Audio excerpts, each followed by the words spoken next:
Kind of ready for the next chapter and a new challenge in my life, but I think the reason I decided to announce it when I did was just... I'm ready for the next chapter, a new challenge. When Caitlin Clark said those words, fans assumed she was talking about basketball. A new season, a fresh run, growth. But those 6 words sent deeper shockwaves across the WNBA, not just because of what she said, but because of when she said it. In early July, rumors ignited about a closed-door meeting between Clark, Sophie Cunningham, and Lexi Hull, allegedly held on July 8th at an undisclosed location in downtown Indianapolis. Social media had a field day. Theories flooded in. A new marketing campaign, a secret podcast, a brand collaboration, but the wildest rumor of them all, that this wasn't a business meeting, it was a power summit. A covert gathering where 3 players didn't just discuss content ideas. They began drawing up the blueprint for a full-blown political operation. The internet ran with it. Fans nicknamed them Trace Leches, a play on their trio status and the dessert-sweet chemistry they display online. Coordinated selfies, t-shirts, goofy behind-the-scenes videos. Merch lines appeared within days. TikTok edits, Instagram fan pages, even Barstool cashed in. But what if the viral friendship was never the point? What if it was the cover? Because while the internet drools over Clark's charisma, Hull's charm, and Cunningham's edge, no one's looking at what they're actually doing. And that's exactly how they want it. Behind the scenes, the most popular friend group in women's basketball has turned their likability into a smokescreen, one that's hiding something seismic. They're not just friends, they're co-conspirators, political architects, and what they're building could tear down the entire system. Let's talk about Sophie Cunningham. When the Fever acquired her from Phoenix in the 2025 offseason, the narrative was simple: bring in toughness, veteran presence, and someone who could stand toe-to-toe with the league's rising physicality. After all, Clark had taken hit after hit in her rookie year. But if you've paid attention to Sophie's other moves, the ones not captured in highlight reels, a different story emerges. Cunningham isn't just a veteran guard, she's a battlefield tactician. In Phoenix, she earned a reputation as a locker room force, respected, vocal, fiercely protective. But her value isn't just in playmaking or perimeter defense. Her value is in control, influence, message management. She understands how to craft narratives, how to protect teammates publicly, and how to negotiate in the gray areas no one dares speak of. Since arriving in Indiana, she's positioned herself as Clark's enforcer, not just physically, but politically. I'm not focused on the extracurriculars. I'm here to protect my teammates. It wasn't just a throwaway soundbite. It was code. Clark wasn't joining her team. Sophie was embedding herself into Clark's world, with a mission to organize, shield, and weaponize that influence. Now zoom out. Caitlin Clark isn't just a rookie. She's a billion-dollar market anomaly, a once-in-a-generation athlete who dragged the WNBA into mainstream consciousness through sheer force of gravity. Let's run the numbers. $78,666. That's Clark's 2025 base salary. 601%. Merchandise revenue increase linked to Clark's arrival. 1.29 million fan votes for the 2025 All-Star Game, an all-time record. More than 50%. League viewership drop when she doesn't play. That's not impact. That's monopoly. She is the single most valuable asset the WNBA has ever had. And yet, she's making less than a mid-level corporate employee. The league's entire revenue wave is built on her back. But her contract barely scratches 6 figures. That market imbalance? That's the crack the alliance is targeting. Because if your league can't afford to pay its biggest star what she's worth, but continues to profit off her brand, that's not just bad optics. That's a leverage goldmine. And Clark? She knows it. Then there's Lexi Hull. No scandal. No controversy. Just quiet, consistent growth. The 2022 Stanford graduate was drafted 6th overall. Her reputation built on discipline, teamwork, and vision. She's not a headline-hogging scorer. But behind the scenes, she's respected for something else. Her mind. Hull represents a class of players who see what's happening and are tired of being told to wait. The average WNBA career lasts barely 3.5 years. Overseas play is still required for financial stability. And while the league preaches progress, Hull's generation is asking, why not now? When she joined the Trace Leches trio, it wasn't about social clout. It was about purpose. Cunningham is the shield. Clark is the spotlight.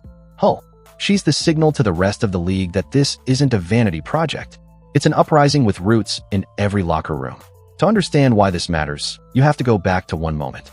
In October 2024, the WNBA officially opted out of the current collective bargaining agreement. It's a rarely used nuclear option, one that starts a 1-year countdown to renegotiation. Translation: the clock is ticking. The current CBA ends after the 2025 season. The next deal, slated for 2026, will determine the structure of the WNBA for the next decade. And the players? They're done playing nice. In the last 4 years, the WNBA has exploded commercially. Media deals, record attendance, charter flight approval. But the revenue growth isn't being reflected in salaries or control. That's the core of the Alliance's mission.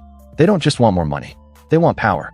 Power to control their schedules, to choose their health, to reject overseas hustle, to profit directly from the value they create. In essence, they want a seat at the boardroom table, and they're preparing to take it. With Cunningham, Clark, and Hull all in Indiana, the Trace Leches Alliance isn't operating remotely. They share a gym, a schedule, a culture. They're forming coalitions in plain sight, under the protective cover of team operations. While the media focuses on plays and post-game quotes, the real work is happening in back offices, at brunch tables, and during casual workouts. It's subtle, almost invisible. That's the point. And the longer they operate under the radar, the more power they consolidate. Because this isn't a strike. It's a build. They're stacking leverage brick by brick. And when the time comes, they won't ask for what they deserve. They'll demand it. This isn't the first time players have rebelled. The WNBA's very existence is owed to collective resistance. From travel conditions to league marketing, women have had to fight every step of the way. But this generation, they're not just activists. They're economists, strategists, social media engineers. And they've got data on their side. The WNBA's 11-year media rights deal signed in 2024 is worth $2.2 billion.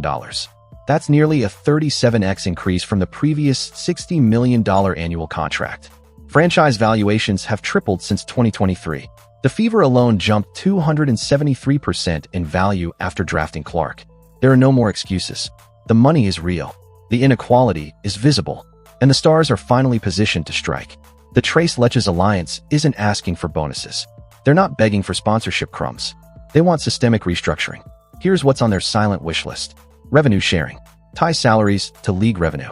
If the WNBA earns more, so do the players, just like the NBA. Merchandise royalties. If Clark's jersey sells out, she sees a direct cut. Media incentives. Appearance bonuses for high-performing players in nationally televised games. Equity programs. Pathways for long-term investments, ownership stakes, and pension growth.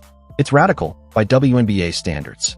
But by real-world labor logic, it's overdue. In June 2025, Clark made a pointed statement. After learning the prize for the Commissioner's Cup exceeded the actual WNBA championship bonus, her response was direct.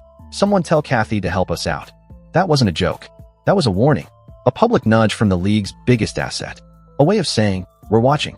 We know our value. And if things don't change, we'll change them ourselves. This is what makes the Trace Leches Alliance so dangerous.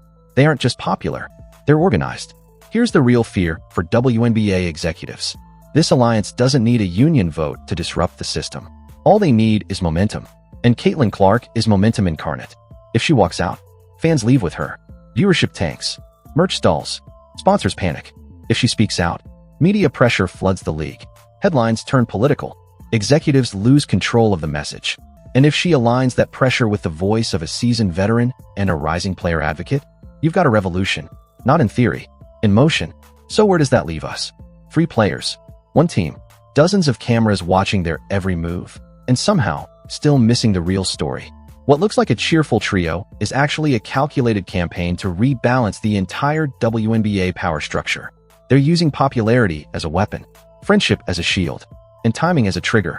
And with the 2026 CBA negotiations already underway behind closed doors, the Trace Leches Alliance is quietly positioning itself to change the future of women's sports forever. The league may not realize it yet, but this isn't a friendship story. It's a coup. And unless something changes fast, they're going to win. We'll be following this quiet war with deep dives and exclusive breakdowns, cutting through PR spin and bringing you the real moves shaping the future of the W. If you want more stories like this, hit subscribe. And if you believe in player power, share this video. Because the revolution won't be televised. It's already being live streamed.